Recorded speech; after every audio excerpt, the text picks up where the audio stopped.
going on, guys? So today we're working, as you can see, come back a little bit, we're working on my 97 WRX.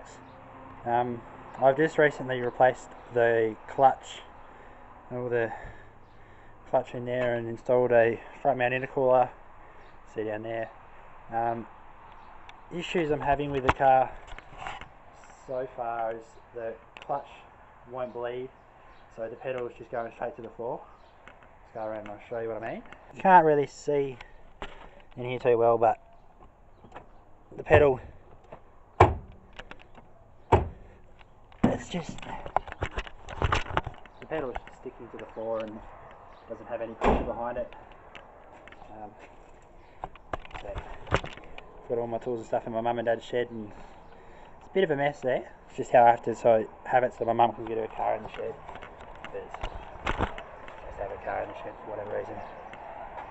But we've got it out of the shed for now, so I'm just going to sit you guys down and clean up all this junk, and we'll go from there. Alright guys, we're back again.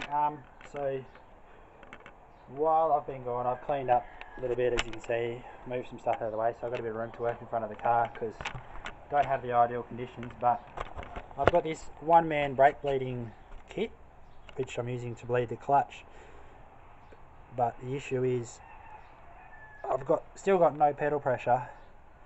You can't really see down there, but it's straight fluid coming out of the clutch system, and I've still got no pedal pressure at all. So what it looks like I'm going to have to do is disconnect the motor and the gearbox again.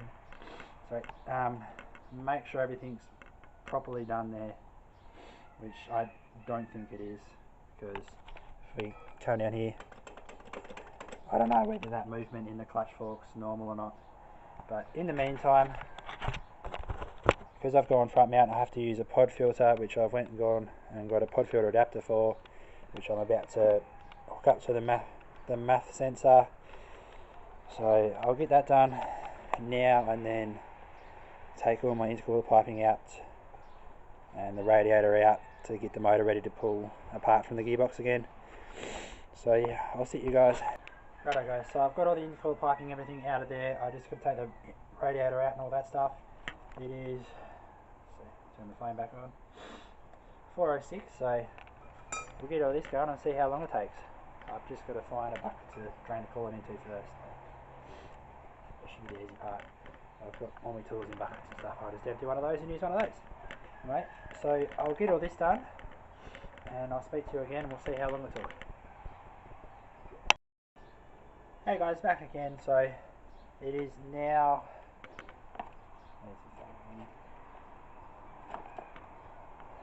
4:58,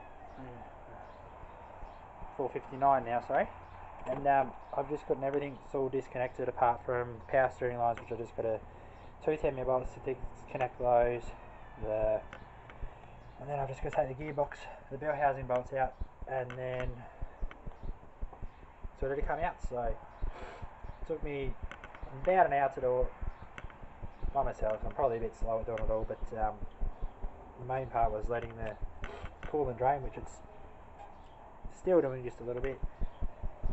I've now got suspicious that my thermostat's bad, because it's dripping water out of the thermostat side constantly every few minutes or so. It's just dripping water out. But other than that, so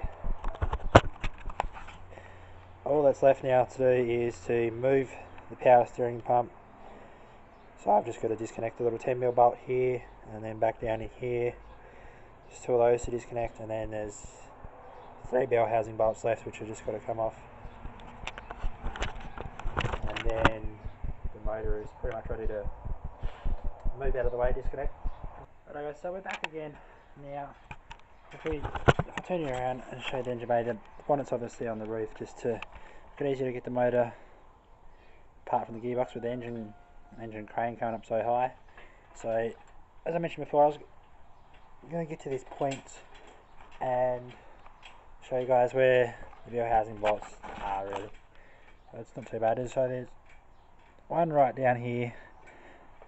Once you get the starter motor out, so you'll have the one stud going into the gearbox 3 for the starter motor to hold it in, then another nut down the very bottom, then on the other side there's the bolts up the top and the nut down the bottom on the stud. And once you do that, all it is, take the motor out after that. So to connect the gearbox, there's a little one of these down here, but I'm pretty sure my throw bearing's not connected to the clutch pressure plate, so I don't have to worry about taking the clutch fork pin out. It's not connected anyway, so I don't have to worry too much about that. And then, yeah, it's just the 2 engine mounts, which is 2 14mm nuts underneath the car. You just get under there, so one's about there, another side, and on the other side, about there underneath. I'll get those out and then pull this motor out a very dodgy way, but once it's pulled out, we'll have a look and we'll see whether the pressure plate and the throw bearing's all working as it should, and if not, then we'll throw on the old pressure plate, which is down there, and then we shall try again.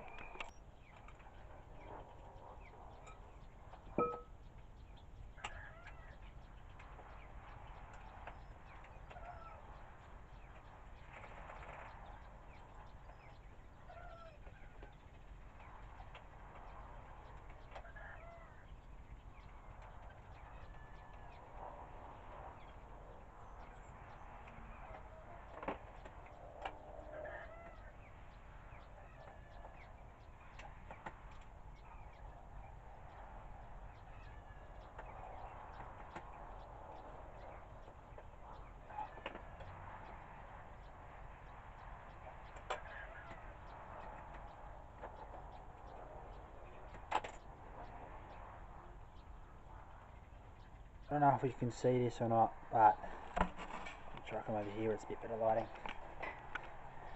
But the gearbox is starting to already separate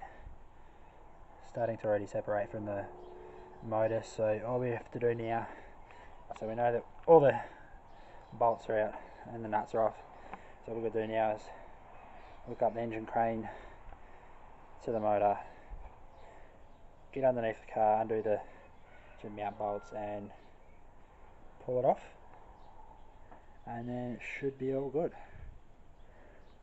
It should come out nice and easy. So I'll put you back down and we'll set that all up. Alright guys, welcome back. So at this point in time I've almost got the motor out. It's off the stud down there. I've just got to get off the stud on the other side, and then this motor is ready to come out. I should have really filmed me pulling it out, but oh well, things happen. But once we get it out, we're going to see where the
Alright guys, so we're looking here, because I rushed, it was a rush job, clutch isn't aligned properly, which not the end of the world.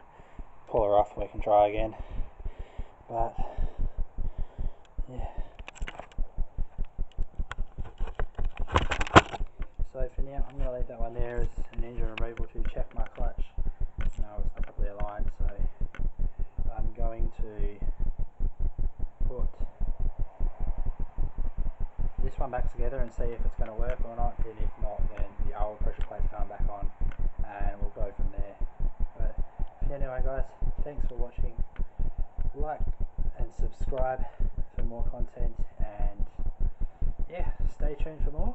I'll probably do a install video putting the motor back in, but I'll have to wait for another day. So alright, I'll catch you guys later. I know I promised I'd show you guys putting the motor back in, but you know, I may film it, I may not, I may just want to get it done. But anyway, thanks for watching and I'll see you guys later.